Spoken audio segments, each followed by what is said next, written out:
Nouvelle manifestation écologique en Lozère contre le barrage de Naussac. La CIA en question, le président Carter veut y remettre de l'ordre.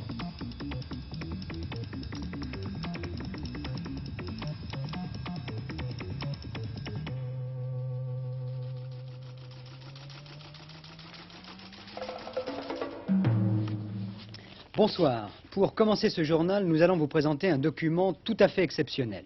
Il s'agit d'un film réalisé par les Chinois à propos des tremblements de terre, ces catastrophes naturelles dont le seul nom évoque immanquablement des milliers, sinon des millions de morts. Skopje, Agadir, Bucarest, le Guatemala et puis la Chine bien sûr, comme en juillet l'année dernière dans la région de Pékin. Document exceptionnel pour 3 raisons. Son origine d'abord. Des cinéastes chinois qui ne sont en général pas très prodigues de leurs travaux. Le contenu, ensuite, vous allez le voir, des images vraiment surprenantes. Et puis enfin, les espoirs que ce document peut susciter dans un domaine, la prévision des tremblements de terre, où jusqu'à maintenant, l'homme paraissait vraiment désarmé. 4 février 1975, une petite ville de la province de Liaoning en Chine est détruite par un violent tremblement de terre. Tout s'écroule et pourtant il n'y aura pratiquement pas de victimes. La population a été évacuée à temps, le séisme ne surprend qu'une cité vide. Cet exploit a été rendu possible grâce à la méthode de prévision mise au point par les séismologues chinois. En observant notamment le comportement des animaux affolés, les experts chinois décèlent des petites secousses de l'écorce terrestre et tentent de prévoir la date exacte du séisme. Les animaux sont beaucoup plus sensibles que les hommes et peuvent donc les renseigner. Les tremblements de terre se rapprochent, les enregistreurs dessinent des courbes inquiétantes. L'eau des puits se trouble et bouillonne. Cette fois, ça y est, le séisme se déclenche.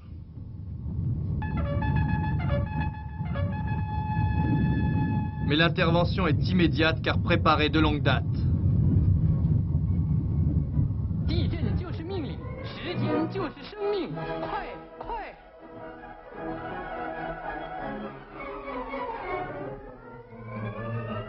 Ce film, rappelons-le, n'est pas fait à partir de documents d'actualité, mais est un film pour l'enseignement et la démonstration de la conduite à tenir en cas de séisme et leurs prévisions.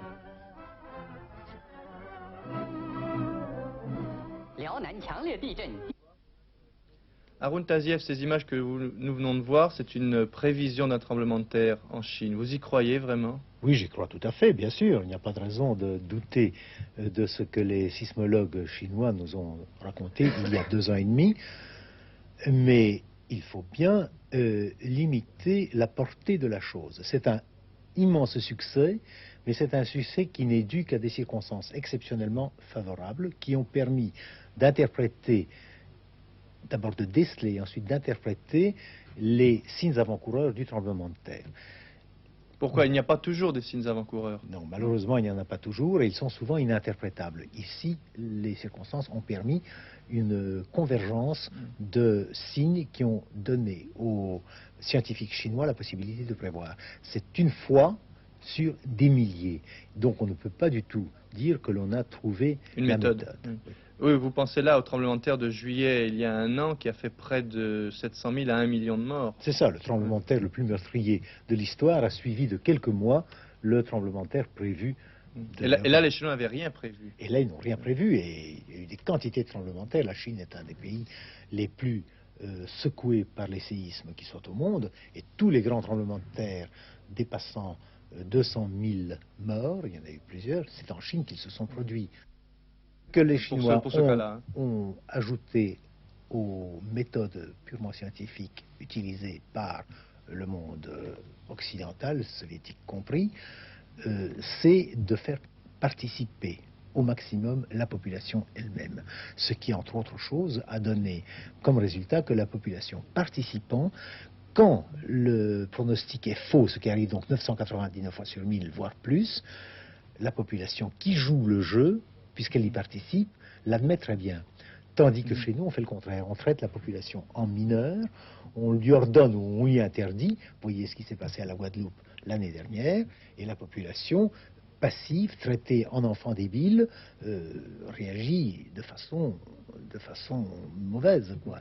Et on fera évacuer aux États-Unis ou ailleurs une demi-douzaine de fois une ville sous prétexte d'un tremblement de terre qui n'arrive pas. Ce qui est arrivé à Liaoning, à la 7e fois, ils n'y croiront pas, et ce sera cette fois-là que ça survient, ça arrivera. Or, à Liaoning, on a fait des quantités d'évacuation avant qui n'ont servi à rien. Celle-là était utile.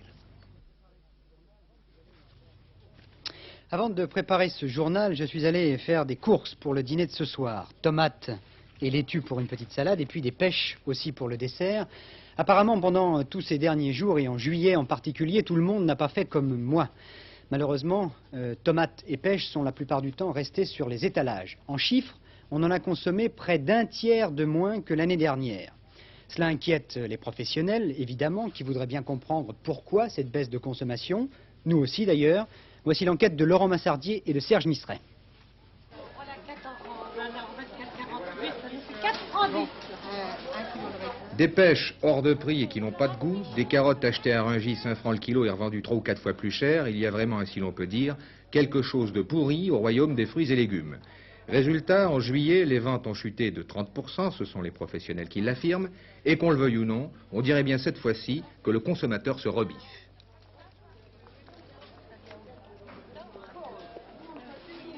Je vous dis, les fraises, on est 7 à la maison, on en a peut-être mangé une fois ou 2 fois.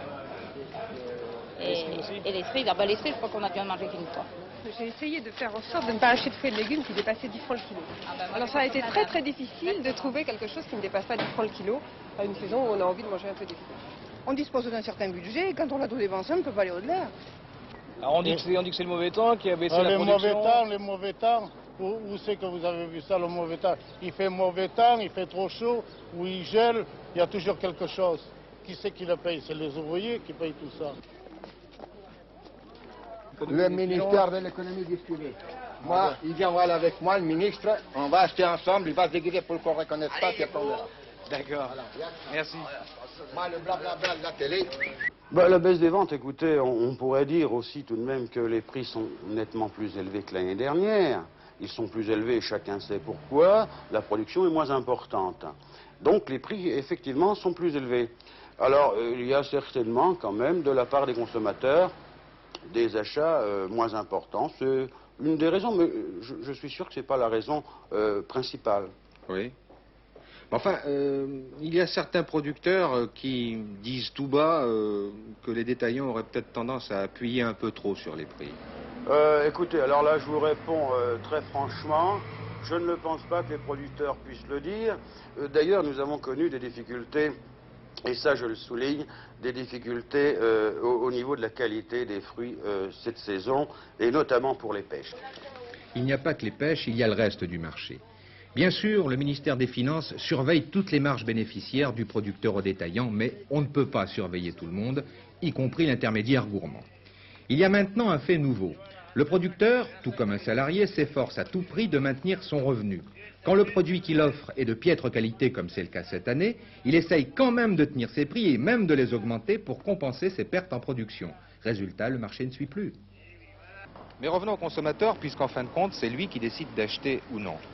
N'y aurait-il pas, cette fois-ci, et de sa part, une forme de riposte par un boycott de certains prix abusifs, à moins que, et plus simplement, le blocage des salaires aidant, les gens n'achètent pas, peut-être parce qu'ils n'en ont pas les moyens. Incroyable, mais vrai. La formule semble peut-être un petit peu usée, mais quand il s'agit d'énergie nucléaire, il vaut mieux y regarder à 2 fois. En refaisant ses comptes, le gouvernement américain vient de s'apercevoir que 690 kilos d'uranium et 1490 kilos de plutonium avaient disparu aux États-Unis depuis 1946. Information officielle. D'autant plus inquiétant qu'il y a de quoi, là, fabriquer une centaine de petites bombes nucléaires. Le gouvernement pense que personne n'a volé le combustible, c'est heureux, mais qu'il s'agit plutôt d'erreurs de calcul ou de pertes lors des transports. Et puis comme ce genre de nouvelles arrive rarement seul, on a appris aussi aujourd'hui que 5 kilos de plutonium, pas moins, avaient disparu entre la Suède et la Belgique. Il y a 7 ans de cela, depuis, aucune trace du combustible nucléaire, de quoi là aussi avoir un petit frisson. En France aujourd'hui, journée de manifestation pour le soutien des inculpés de Cress-Malville qui doivent être jugés demain matin par le tribunal de Bourgoin-Jallieu. Des petits rassemblements ont eu lieu à Bordeaux, à Nantes, à Rouen, à Colmar, à Toulouse et à Paris ce soir. Il n'y a eu aucun incident pour l'instant. Par contre, à la veille du procès, on note une certaine tension dans la ville de Bourgoin-Jallieu. Autre manifestation prévue pour ce week-end, celle de Nossac. Il s'agit là non plus d'énergie nucléaire, mais de lutter contre la construction d'un barrage-réservoir qui doit régulariser le cours de l'Allier. Une révolte qui ne mobilise pas seulement les écologistes d'ailleurs. Daniel Casals s'est rendu compte sur place que les habitants de Nossac, de tous les âges, eux aussi, étaient déterminés à se battre contre ce projet. À 80 ans, Pierre Masclot sait encore trouver des accents de révolte mêlés d'émotion quand il parle de la vallée de Nossac. 5 générations de Masclot sont nées dans la vallée. Son grand-père, son père, lui-même, son fils et son petit-fils ont trimé dur ici. C'est la plus belle vallée de la Lozère. Il n'y en a pas une autre comme ça. Et bien, pourquoi il en a? S'il ne pouvait pas faire le contraire, je ne dis pas. Et non de non. Et vous savez, c'est affreux. Alors Pierre Masclot, comme bien d'autres, ne peut se résoudre à voir la vallée disparaître, engloutie sous les eaux d'un barrage-réservoir. Destiné à régulariser le cours de l'Allier, ce barrage fait surtout partie du programme général de réalimentation de la Loire. 1300 hectares devront être expropriés. 1000 d'entre eux seront immergés. Cela signifie la mort d'une terre riche et fertile, l'exil pour ceux qui en vivaient. Le village de Nossac et plusieurs petits hameaux seront engloutis. 150 personnes, dont une cinquantaine d'exploitants agricoles, devront partir. Alors, si certains ont baissé les bras et accepté les indemnisations, d'autres, au contraire, sont décidés à résister jusqu'au bout, comme Louis Bandon, dont la ferme et les terres sont situées en plein cœur de la cuvette. Je tiendrai le coup jusqu'à la fin. Je suis pas prêt à partir. Je connais la chasse et je me défendrai. Et je vous le dis que je me défendrai. Parce que nous voler comme ils font, mais c'est pas possible au siècle où nous sommes. Et ça fait combien de temps que vous êtes ici? Ça fait 33 ans. Vous avez travaillé dur, là? Et sûrement, ces pierres-là, c'est pas les oiseaux qui les ont portées. C'est mes mains qui les ont portées. Dans leur désir bien compréhensible de sauver leur vallée, les adversaires du barrage présentent un contre-projet. Au lieu du site de Nossac, disent-ils, pourquoi ne pas choisir les gorges désertiques de l'Allier? Mais à la Sommival, société de mise en valeur de l'Auvergne-Limousin, chargée de la construction du barrage, on répond que ce contre-projet ne peut être retenu. Le contre-projet qui est présenté de stockage dans les gorges de l'Allier nécessite d'abord que pour la même capacité, on fasse 5 barrages et non pas un seul, d'où des problèmes de gestion extrêmement compliqués qui en résulteraient, puisqu'il faudrait gérer 5 barrages sur l'Allier en même temps qu'on en gère d'autres sur la Loire, sur le Cher, pour soutenir les étiages de la Loire. D'autre part, il est plus coûteux. Il coûte en investissement à peu près le double. Il nécessite le détournement de la voie ferrée Paris-Nîmes, qui était évaluée en 1973 à peu près à 70 millions, plus des charges d'exploitation supplémentaires entraînées par le détournement du trafic via le puits. Il a effectivement l'avantage de déplacer moins de population et d'ennoyer moins de terres agricoles que le barrage de Nossac. Le choix de Nossac est irrévocable. Déclaré d'utilité publique, le projet est en cours de réalisation. À l'endroit même où la vallée sera fermée, la montagne est déboisée, décapée, prête à recevoir le béton du futur barrage. Mais les irréductibles n'ont pas pour autant désarmé. Que l'on fasse passer l'intérêt public avant leur propre intérêt les révolte profondément. Ils l'ont déjà fait savoir en incendiant une pelleteuse, en sciant des poteaux électriques et en plastiquant le siège de la Sommival à Clermont-Ferrand. La polémique entre le Parti communiste et le Parti socialiste suite. 2 éléments nouveaux ce matin. D'abord, l'éditorial de Roland Leroy dans l'Humanité.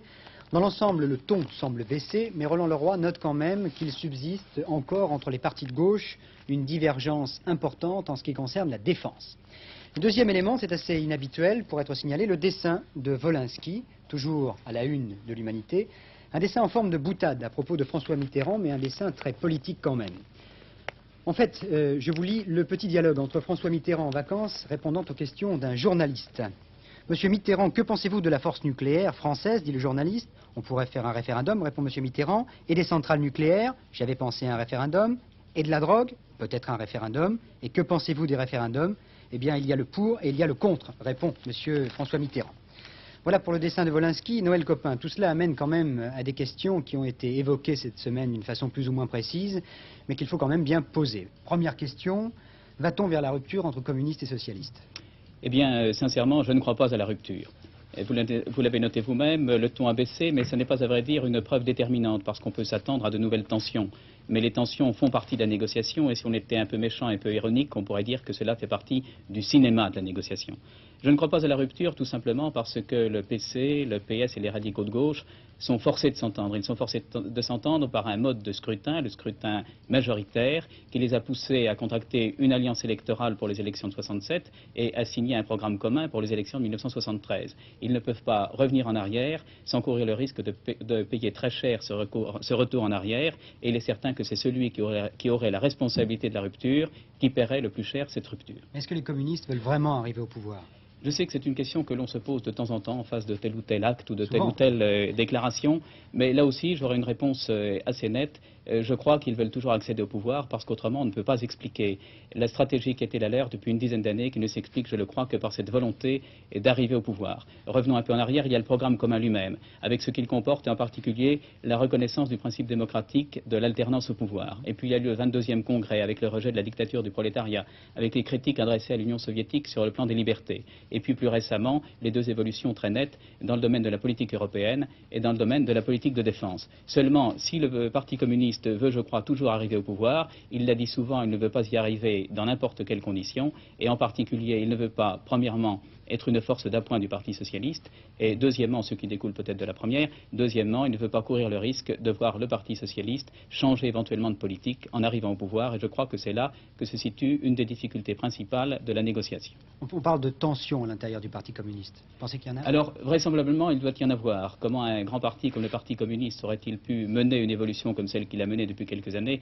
sans qu'il n'y ait pas des tensions et des grincements à l'intérieur? Seulement voilà, et là nous serons modestes, pour bien apprécier, pour bien analyser la nature de ces grincements et leur importance, il faudrait, je crois, être à l'intérieur du Parti communiste. Mais une chose m'a frappé quand même ces jours-ci, qui est importante, c'est le ton très personnel pris par M. François Mitterrand, par M. Georges Marchais, pour attaquer M. François Mitterrand. Et j'ai eu l'impression qu'on était reporté un peu plus de 2 ans en arrière, quand brusquement, au cours d'une conférence de presse, M. Marchais avait accusé M. Mitterrand d'être sûr de lui et dominateur. Et déjà à ce moment-là, on avait parlé beaucoup de tensions à l'intérieur du Parti communiste. On avait dit en particulier qu'il était reproché par les plus durs à M. Georges Marchais d'avoir une politique de trop grande ouverture, et que c'était à cause de cela que brusquement il s'était mis à être plus dur que les plus durs. Alors, a-t-il fait la même chose cette fois-ci pour reprendre à nouveau les choses en main? Je vous dirais là, soyons modestes, je n'en suis pas sûr. Résumons, je ne crois pas à une rupture parce que ce n'est pas l'intérêt ni du Parti communiste ni du Parti socialiste, mais il y a certainement une crise de confiance, et une crise de confiance, ce n'est pas la première fois, mais une crise de confiance qui s'exprime de façon très personnelle. Merci Noël Copin. Avertissement aujourd'hui du syndicat du livre CGT dans le conflit du Parisien libéré. Si la situation reste bloquée et si le gouvernement ne fait pas un effort pour accélérer la signature d'un accord, il est possible qu'il y ait des grèves dans la presse très bientôt, donc des jours sans journaux. Aller sur le terrain pour mieux se rendre compte des problèmes de l'emploi dans certaines régions, c'est la consigne que s'est donnée M. Raymond Barre avant le Conseil des ministres du 31 août qui sera essentiellement consacré au chômage. Première étape de ce mini-tour de France, la Bretagne. À Quimper ce matin, le Premier ministre a rappelé la nécessité d'un pacte national de l'emploi. Il a aussi fustigé les syndicats qui refusaient de le rencontrer. 2 organisations syndicales ont refusé l'invitation que je leur ai adressée. C'est leur affaire.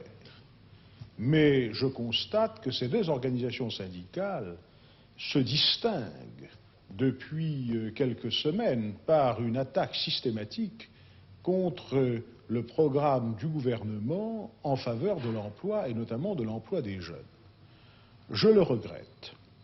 Je le dis sans esprit de polémique. Le gouvernement est bien conscient des difficultés. S'il a mis en œuvre le programme en question, c'est parce qu'il s'agissait de ce que le président de la République a appelé un enjeu national. Il ne s'agit pas de quelque chose d'électoraliste. Ce n'est pas en termes électoralistes qu'on traite de l'emploi des jeunes. Cyrus Vance, le secrétaire d'État américain, est à Amman, en Jordanie, ce soir avec le roi Hussein. Il a sans doute parlé dès cet après-midi de ce qu'il porte dans ses valises diplomatiques, c'est-à-dire un succès, sa rencontre avec Anwar el-Sadat, et puis un échec aussi, le refus de la Syrie de participer au groupe de travail proposé par le président égyptien, une mission bien difficile donc pour Cyrus Vance. Prostituée et espion, sans doute deux des métiers les plus vieux du monde, au moins pour le premier. Parfois, il y a certains rapports entre eux, pour ne pas dire un rapport certain, Mata Hari est là pour en témoigner. La CIA, la grande agence d'espionnage américaine, vient elle aussi de le confirmer aujourd'hui. Pour mieux étudier le comportement humain et les réactions à la drogue, la CIA filmait des rendez-vous galants entre des prostituées payées par elle et des clients qu'elle faisait droguer à leur insu. Une nouvelle révélation qui vient ternir un peu plus l'image de cette trop fameuse CIA que le président Carter avait depuis longtemps décidé de moraliser.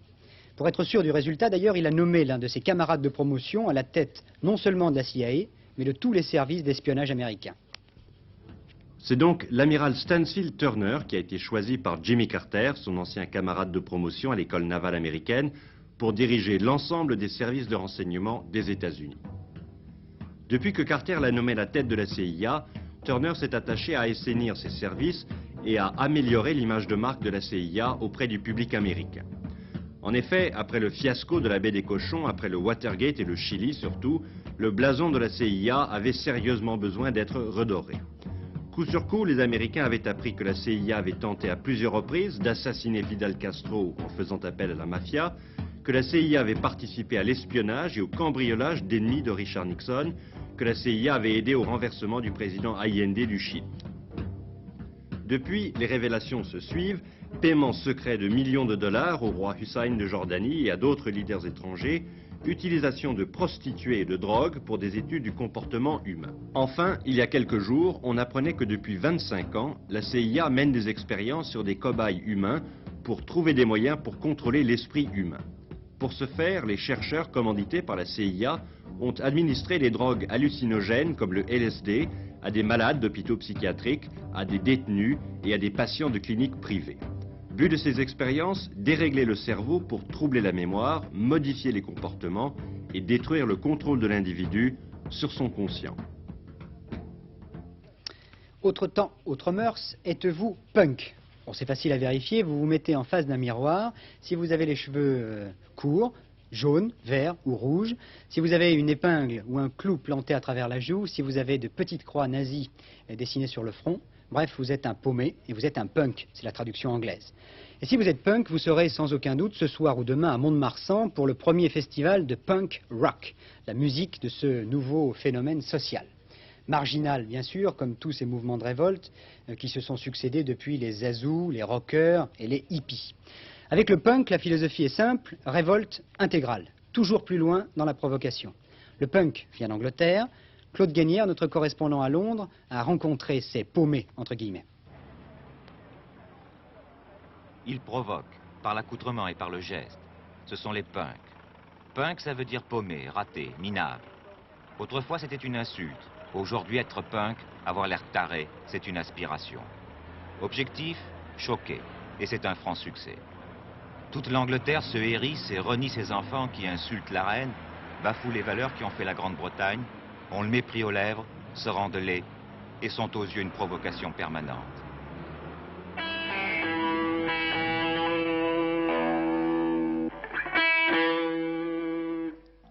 Le mouvement est né à coups de guitare. La pop musique était devenue trop sophistiquée, trop électronique, trop synthétisée et finalement inaccessible à l'esprit comme au portefeuille. Le punk rock, c'est le retour à la simplicité. Une musique brutale, violente, qui heurte. Il y a des micros dans la batterie et la sono est au maximum. Faire du bruit ne demande ni argent ni talent, c'est la raison du succès.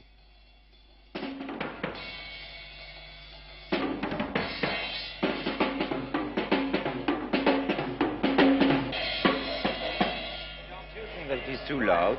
No. Not enough? No, it's got to be loud, hasn't it? Vous ne trouvez pas que c'est trop fort? Non, non, non, pas du tout. Ça me frappe l'estomac, le ventre, les tripes. You might as well just be playing jazz or something, huh?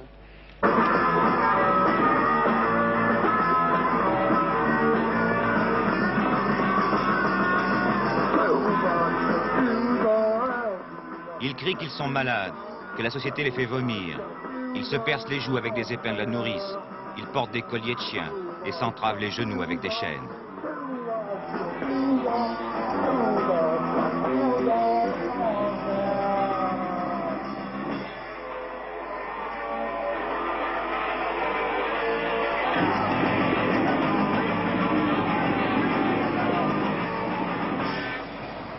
Dégoûtant, révoltant, disent les Anglais qui détournent les yeux et font des punks des délinquants qui relèvent de la police.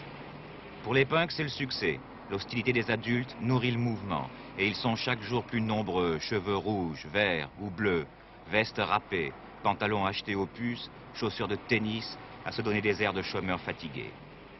Les hippies s'étaient opposés à la guerre du Vietnam. Les punks ne s'opposent pas, ils révèlent, ils caricaturent. La réalité de leur jeunesse, c'est la récession économique, le chômage. Cette crise, ils la portent sur eux, avec leurs vêtements de clochard comme une provocation. Les cheveux verts, c'est en plus, pour être sûr d'être remarqués, pour mieux culpabiliser. Ils sont la première génération après l'embargo sur le pétrole. L'hostilité des Anglais n'a pas d'autre fondement. La misère, ça se cache, les punks en font une évidente réalité, alors ils effraient.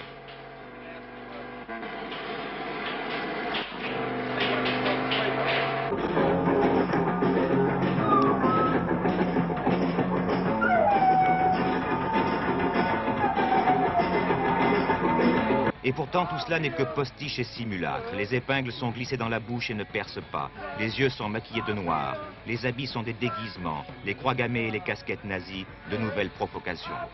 Les punks ne sont peut-être que des clowns désespérés.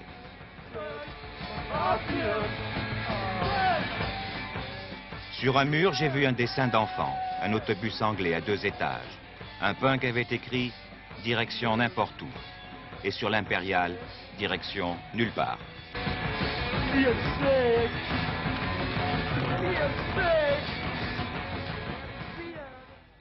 La montagne a tué encore, dans les Alpes, 5 morts.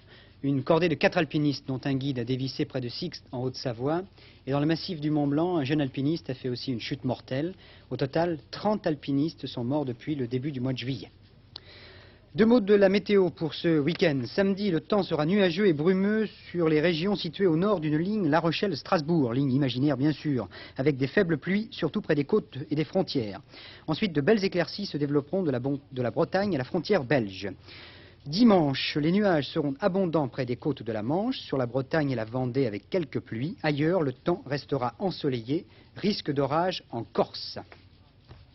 C'est Hervé Claude qui vous présentera la dernière édition du journal vers 22h40. Il n'y a pas de ciné-club ce soir. Je vous propose quand même un mini ciné-club pour terminer ce journal. Un hommage à Marilyn Monroe, dont c'est aujourd'hui le 15e anniversaire de la mort.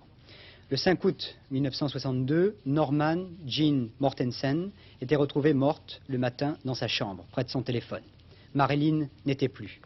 La star devenait un mythe. Souvenez-vous de son sourire et de sa présence inoubliable. Je vous souhaite une très belle soirée.